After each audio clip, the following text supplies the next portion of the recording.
Merci beaucoup pour la précision. Alors, ces jours-ci, il y a eu la prestation des serments de la présidente du Conseil constitutionnel. Plus précisément, la cérémonie a eu lieu hier au palais présidentiel. Alors, aujourd'hui, personnellement, je voudrais rendre hommage à l'ex-président du Conseil constitutionnel, Koné Mamadou. Il faut avoir le courage de le dire très clairement. Il y a eu toute une histoire en 2020 avec les tentatives de déstabilisation de l'ex-CNT. En 2020, il y a eu beaucoup de choses.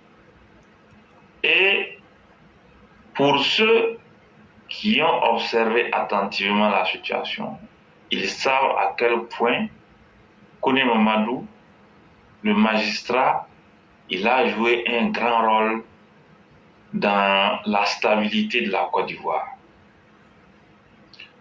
Pourquoi je tiens à lui rendre hommage? À la réalité, vous savez, les pressions qui étaient exercées sur beaucoup de ministres au sein du gouvernement, on leur avait dit de quitter le gouvernement, de démissionner. Des pressions étaient exercées par-ci, par-là, sur beaucoup de ministres, pour leur demander de démissionner. Des pressions étaient exercées sur le président du Conseil constitutionnel. Il a même été menacé de mort. On a même dit à Koné Mamadou, écoute, si tu penses que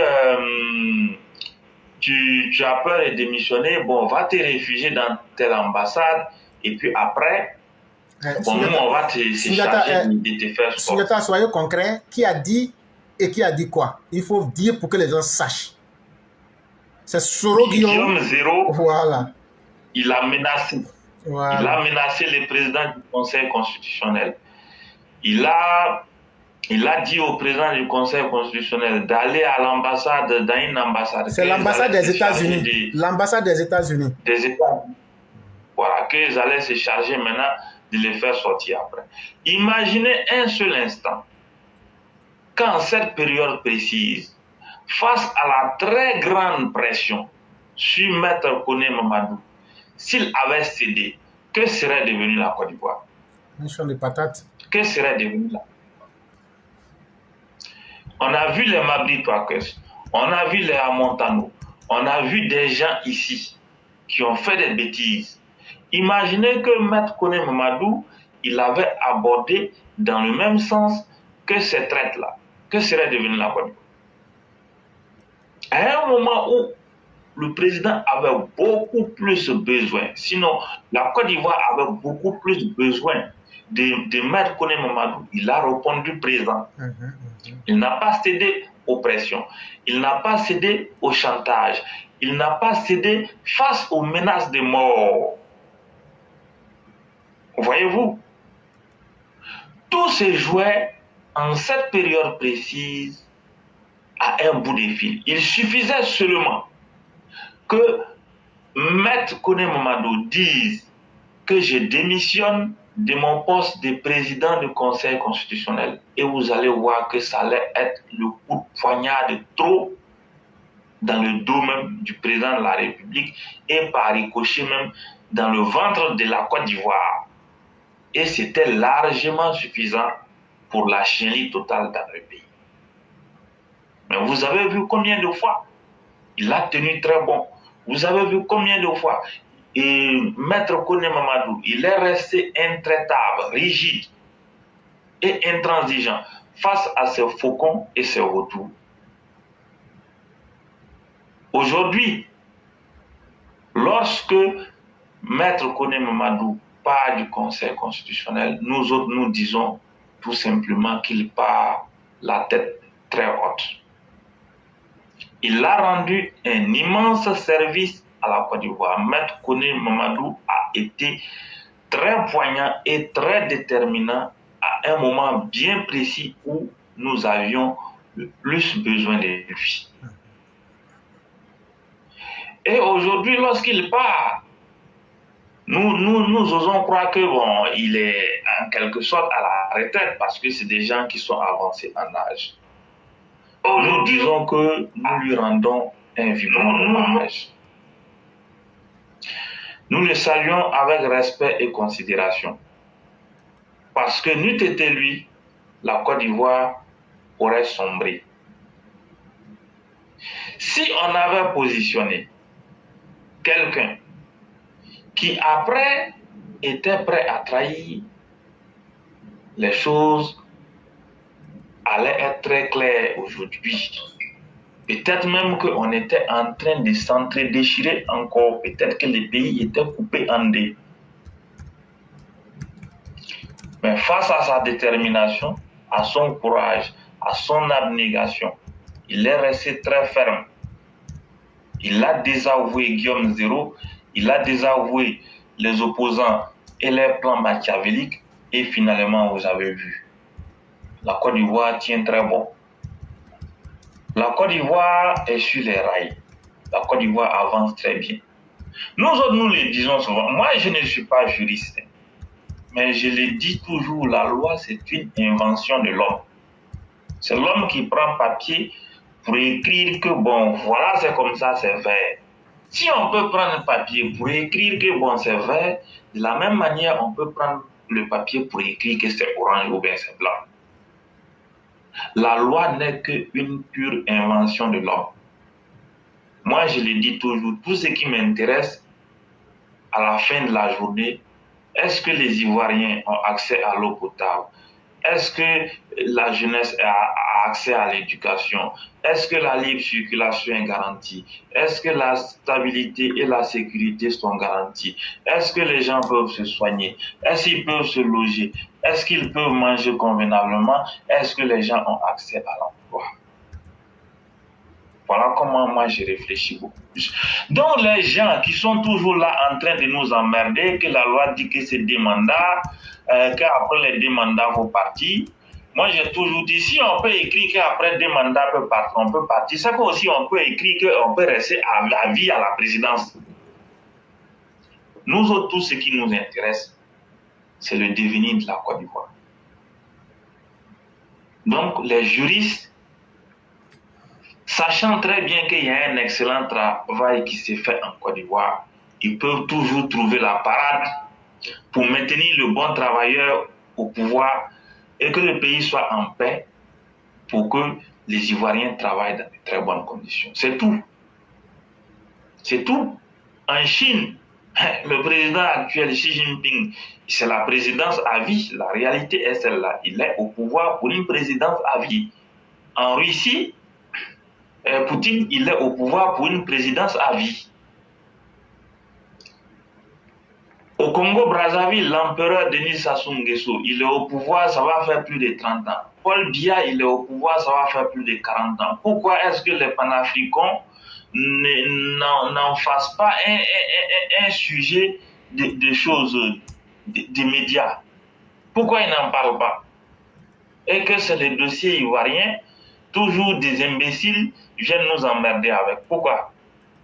Des indigènes comme Kémy Seba, Kapo Chichi Stelio, ou bien Nat Ali Jamba,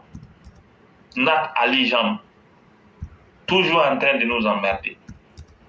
Donc les choses restent très claires. Maître Koné Mamadou, il a abattu un excellent travail. Il est rentré dans l'histoire en désavouant les perturbateurs et les déstabilisateurs. Il a été très déterminant, il a fait un excellent travail. Nous devons lui rendre un vibrant hommage.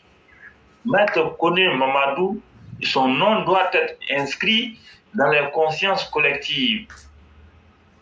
Il doit être décoré à sa juste valeur. Bon, j'imagine que c'est lui aussi qui décorait les gens souvent. Mais nous disons que il est plus que jamais grand temps que le président il trouve des parades pour que la reconnaissance pour cette mission, pour cette très noble mission rendue par Maître Koné Mamadou soit reconnu de façon nationale et internationale. Parce que s'il avait cédé, la Côte d'Ivoire aurait sombré. Tout le monde le sait. Il y a des gens qui ont beaucoup fait dans l'ombre, qui travaillent dans l'ombre. Très souvent, on ne parle pas assez d'eux. Mais moi, j'ai dit, Maître Kone Mamadou, il est de ceux-là qu'il faut respecter parce qu'il nous a beaucoup aidés. S'il n'avait pas fait le bon boulot, je vous assure, la Côte d'Ivoire était en guerre en ce moment. Donc c'est pour cela qu'il ne faut pas oublier très vite. Il faut toujours rendre à César ce qui est à César. Ces 2 mandats sont terminés. Une nouvelle personne a été nommée. Nous souhaitons vivement que la nouvelle présidente du Conseil constitutionnel sera à la hauteur de la tâche. Parce qu'il ne faudrait pas, et il ne faudrait pas qu'au moment où nous aurons beaucoup plus besoin de la nouvelle présidente du Conseil constitutionnel, qu'elle ne fasse pas le travail attendu. Ça, je tiens à le dire. Et nous la regardons, nous la suivons de très près. Nous voulons des personnes fortes, nous voulons des personnes courageuses, nous voulons des personnes rigides, nous voulons des personnes qui vont penser à la protection, à la stabilité, à la préservation de la paix sociale en Côte d'Ivoire. Maître Kone Mamadou a joué sa partition. Nous lui rendons un vibrant hommage. Pour terminer, Maître Kone Mamadou, soyez salué avec respect et très grande considération. Je vous remercie. Ok. Merci beaucoup, le concurrent. Le frère Mustapha, mettez-vous sur muet. On va vous donner la parole après. Le micro qui est là, vous appuyez dessus. Quand tu parles, tu vois le micro. Il faut appuyer dessus. Ça va te mettre sur muet. Tu vas pouvoir nous entendre. Et quand on va te donner la parole, tu appuies dessus, tu enlèves. Actuellement, il faut appuyer sur le micro. Le frère Mustapha. Ok, j'ai appuyé sur le micro. Non, si vous avez appuyé, j'allais voir ça ici. Ce n'est pas encore appuyé. Quand vous avez appuyé, quand vous parlez, il y a un micro qui est au milieu, près d'éteindre là. Il faut appuyer dessus. Voilà, c'est fait maintenant. Effectivement, avant d'aller rapidement avec la parole, vu qu'il y a déjà 4 personnes qui sont là, donc ce qu'on va faire, on va accorder un temps de 10 minutes à chacun pour pouvoir contrôler la parole maintenant. Ce que j'aimerais dire, M. Kone Mamadou n'a fait que suivre la tradition de ses ancêtres. Vous savez, il y a ce qui est dit, il y a le subconscient.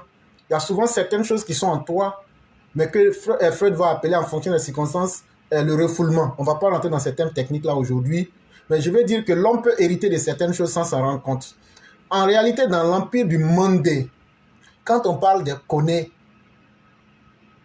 je vous ai bien dit, Kone n'est pas le nom. Kone signifie simplement ce qui a été interdit. Chers frères, les gens, on va vous enseigner beaucoup de choses ici aujourd'hui. Kone signifie simplement ce qui a été interdit. Mais ils ont leur vrai nom de famille qui est là. Mais à cause de leur réputation, c'est leur réputation qui est devenue leur nom. Kone là. Peut-être un jour, je vais bien expliquer ce que ça veut dire. Puisqu'on est là, les frères sont déjà là. Mais qu'est-ce qu'ils avaient l'habitude de faire? Dans l'empire du Mandé, si vous remarquez très bien, les chefs de guerre, là, ce sont des Kone. Mais le pourquoi, beaucoup ne savent pas le pourquoi. Le pourquoi, il est simple. En général, je ne parle pas de Kone frélatés comme les Kone Katina et autres de maintenant là. Mais même quand ils sont dans le mal là, ils ne changent pas de parole. Même quand ils sont dans quelque chose, ils savent que ce n'est pas bon là. Eux, ils disent, on fait ça devant tout le monde. Et puis on va voir ce que ça va donner. C'est leur rigueur qui faisait. Mais il y a d'autres choses en bas que je ne vais pas aussi dire en public. Voilà, mais je vais dire aussi, voilà. Il y avait ça aussi qui comptait dedans. Et donc, s'il a suivi la tradition de ses ancêtres, ce sont ses ancêtres qui seront fiers de lui. Maintenant, la femme qui est venue là, notre maman qui est venue là. Ah, chère maman, nous on est amis de tout le monde, mais on est en même temps ennemis de tout le monde. On préfère te dire la vérité. Si tu ne peux pas là, il faut quitter. Hein. Si tu ne peux pas là, il faut quitter. On te dit ça en même temps. Sinon là, si tu t'amuses là, nous on va te donner ton vrai nom. Et puis en temps réel, on ne t'a pas demandé de supporter Ouattara. On ne t'a pas demandé d'exclure Babo Bédié. On t'a demandé simplement de maintenir la Côte d'Ivoire en paix. Parce qu'avant toi, il y a eu Yao Paul Ndré. Quand le mal a été succédé par le bien, ta responsabilité est plus grande, chère madame. Le mal, celui qui a extirpé cette région de la Côte d'Ivoire, qui a mis son amitié au-dessus de la Côte d'Ivoire pour nous amener à la guerre, Yao Paul Ndré. Le mal, l'homme habité par le Satan, a été effacé par un individu. Quand je dis individu, c'est dans le bon terme du sens. En tant que personne humaine, Kone Mamadou est venu, il a joué son rôle. Il n'a pas fait ça parce qu'il aimait Ouattara, il a fait ça parce qu'il aimait la Côte d'Ivoire. En tant que président de la Cour suprême, mettez d'abord la paix de la Côte d'Ivoire en avant. Mettez la vérité en avant. Mettez la justice en avant et mettez votre dignité de femme en avant pour réussir votre mission. Nous, on ne vous demandera pas de prendre parti. Et si vous faites votre travail, on va aussi un jour vous honorer avec nos bouches. Et on va prier pour vous. Mais si c'est le cas contraire, là, même WC public est petit. On va ramasser ça et puis mettre dans ta bouche. C'est pas palable, hein, mais on préfère te dire en même temps la vérité aussi.